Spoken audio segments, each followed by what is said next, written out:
बिस्मिल्लाहिर्रहमानिर्रहीम। अस्सलाम वालेकुम। Welcome to Zayka with तल्लत। उम्मीद है आप अल्लाह के करम से जहाँ भी होंगे बिल्कुल खैरियत से होंगे। आज मैं आपको बड़ा मज़े का, ये भी सर्दियों की एक सौगात है, मकई की जो रोटी है वो मैं आपको बताने लगी हूँ।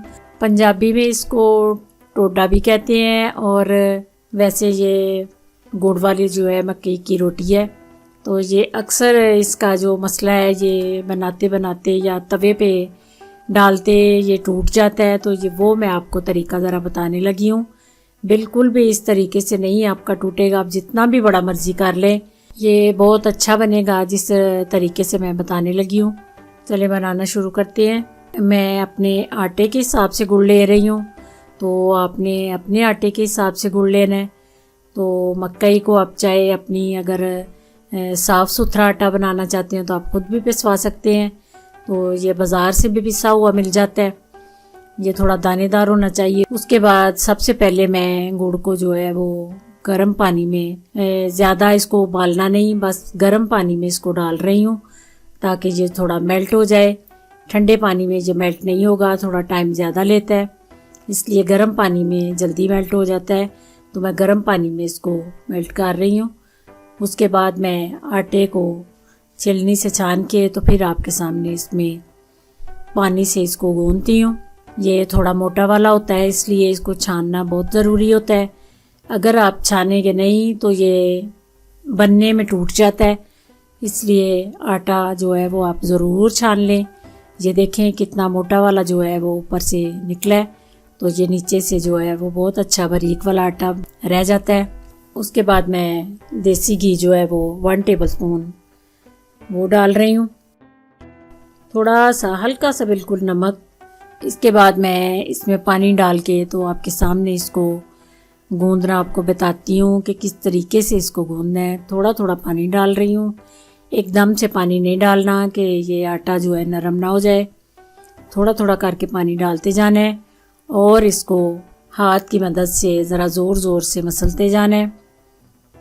थोड़ा सा पानी इसमें और डलेगा तो फिर उसके बाद मैं आपको बताती हूँ कि इसको कैसे आपने को गूंदना है।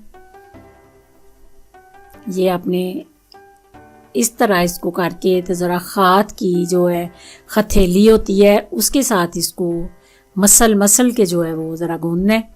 थोड़ा थोड़ा पानी आपने डालते जाना है, तो ना ज़्यादा ये इसकी डो नरम हो और ना ज़्यादा हार्ड हो, फिर ज़रा बेलने में मुश्किल होता है।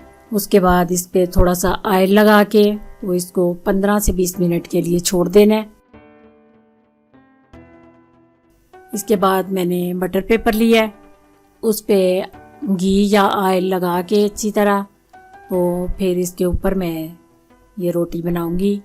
इसके साथ बटर पेपर के ऊपर आप बनाएंगे तो बिल्कुल भी ये नहीं टूटेगी। ये आप हाथ से इसको बड़ा करना है, बेलना बिल्कुल भी इस यूज़ नहीं करना। ये देखें इतना अच्छा, ये हाथ से आहिस्ता आहिस्ता आपने इसको फैलाते जाना है। फिर ऑयल थोड़ा सा घी, मैं देसी घी में बना रही हूँ, थोड़ा सा देसी घी डाल के तो इस तरह आपने आराम से ऊपर डाल के तो बटर पेपर को अलग कर देना है। माशाल्लाह देखें इतना खूबसूरत जो है मेरी मकई की जो रोटी है, बिल्कुल भी टूटी नहीं है, इतनी अच्छी तरीके से ऊपर डली है। उसके बाद मक्खन लगाएं, घी लगाएं, ये आपकी अपनी चॉइस होती है। मैं मक्खन लगा रही हूँ, मक्खन से ज़रा ये नरम बनता है, इसलिए मुझे मक्खन पसंद है तो मैं मक्खन लगा रही हूँ। आँच जो है वो आपने लो रखनी है, तेज़ आँच पे ये अंदर से कच्चा रह जाता है और ऊपर से ये पक जाता है, इसलिए बिल्कुल आराम से आपने इसको बनाना है। ये देखिए अल्हम्दुलिल्लाह इतना अच्छा जो मेरी रोटी मक्की की जो है तैयार हुई है।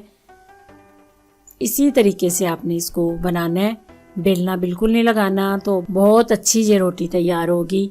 ये देखें तोड़ रही हूँ, बिल्कुल नरम है, ज़रा भी ये सख्त नहीं हुई। टिप मैंने बताई है आटे को मसल के गूंदने वाली, और दूसरी बटर पेपर पे आपने इसको फैलाना है, तो फिर बहुत अच्छी ये आपकी जो मीठी मक्की की रोटी है वो बनेगी। अगर मेरे चैनल पे आप नए हैं तो प्लीज़ सब्सक्राइब कीजिए। अल्लाह आपका हामी नासिर। खुदा हाफिज़।